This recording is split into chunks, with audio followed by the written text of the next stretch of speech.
Jueves 2 de mayo.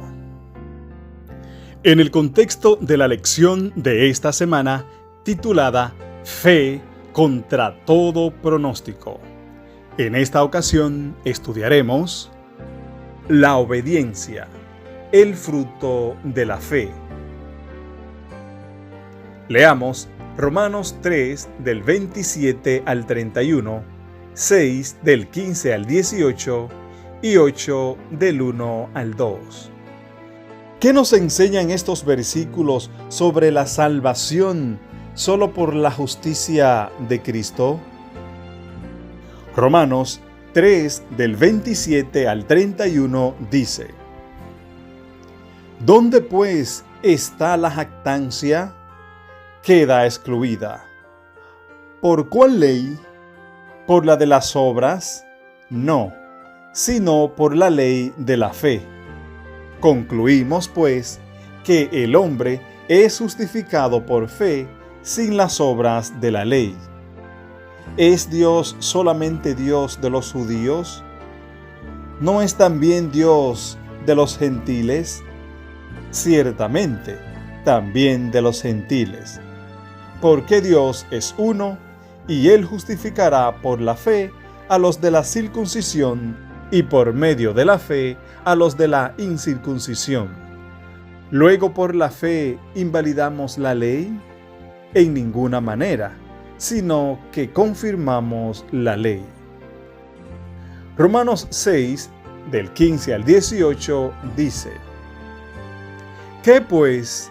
¿Pecaremos porque no estamos bajo la ley, sino bajo la gracia? En ninguna manera. ¿No sabéis que si os sometéis a alguien como esclavos para obedecerle, sois esclavos de aquel a quien obedecéis, sea del pecado para muerte, o sea de la obediencia para justicia?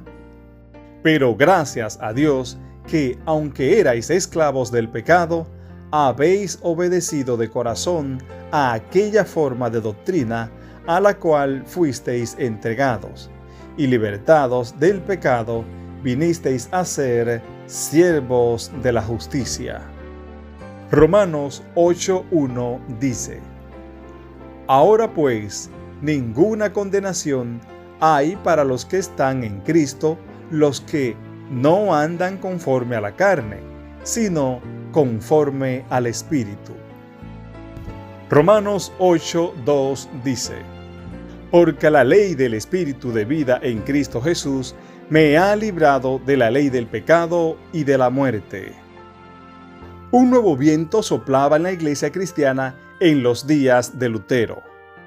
A decenas de miles de personas se les enseñó a apartar la mirada de su yo pecaminoso y a contemplar a Jesús. Indudablemente, estas personas, al mirarse a sí mismas y contemplar cómo eran, solo veían cosas que los desanimaban. ¿Qué creyente no tiene la misma experiencia actualmente? Por eso, tenemos que mirar a Jesús. La gracia de Dios nos cambia.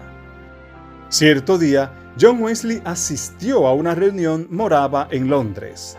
Wesley quedó asombrado mientras escuchaba la lectura de la introducción de Lutero a Romanos.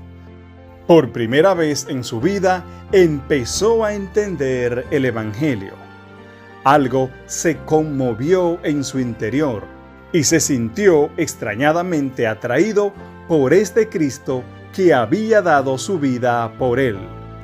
Exclamó: Sentí que confiaba en Cristo, solo en Cristo para la salvación, y tuve la seguridad de que Él había quitado mis pecados, aun los míos, y me había salvado de la ley del pecado y de la muerte.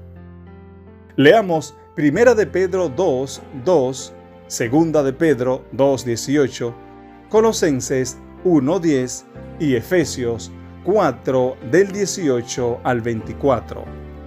¿Qué verdades vitales revelan estos pasajes sobre la vida cristiana? 1 Pedro 2:2 dice: Desead, como niños recién nacidos, la leche espiritual no adulterada, para que por ella crezcáis para la salvación. Segunda de Pedro 3:18 dice: Antes bien, creced en la gracia y el conocimiento de nuestro Señor y Salvador Jesucristo. A Él sea gloria, ahora y hasta el día de la eternidad. Amén.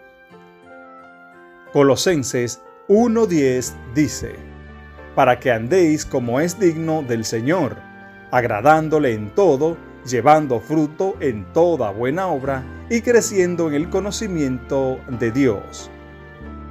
Efesios 4, del 18 al 24, dice: Teniendo el entendimiento entenebrecido, ajenos de la vida de Dios por la ignorancia que en ellos hay, por la dureza de su corazón, los cuales, después que perdieron toda sensibilidad, se entregaron a la lascivia para cometer con avidez toda clase de impureza.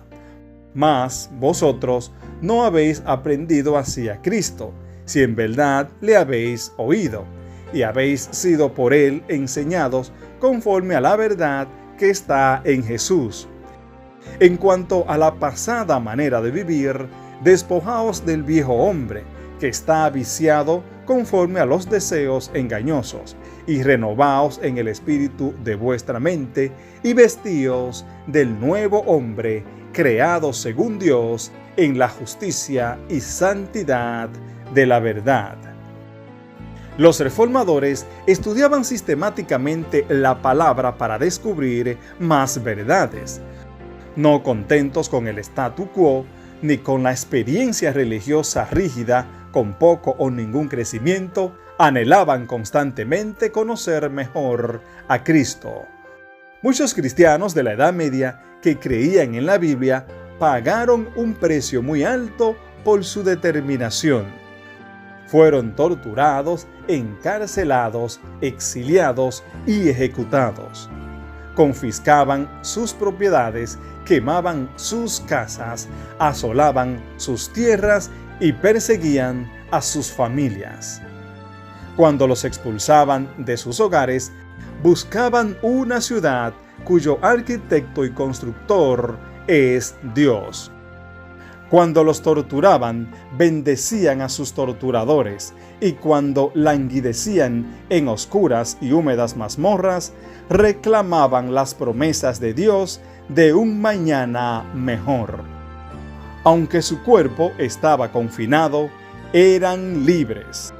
Libres en Cristo, libres en las verdades de su palabra, libres en la esperanza de su pronto regreso. Para finalizar, al mirarte a ti mismo, ¿qué esperanza de salvación tienes? Dios te bendiga.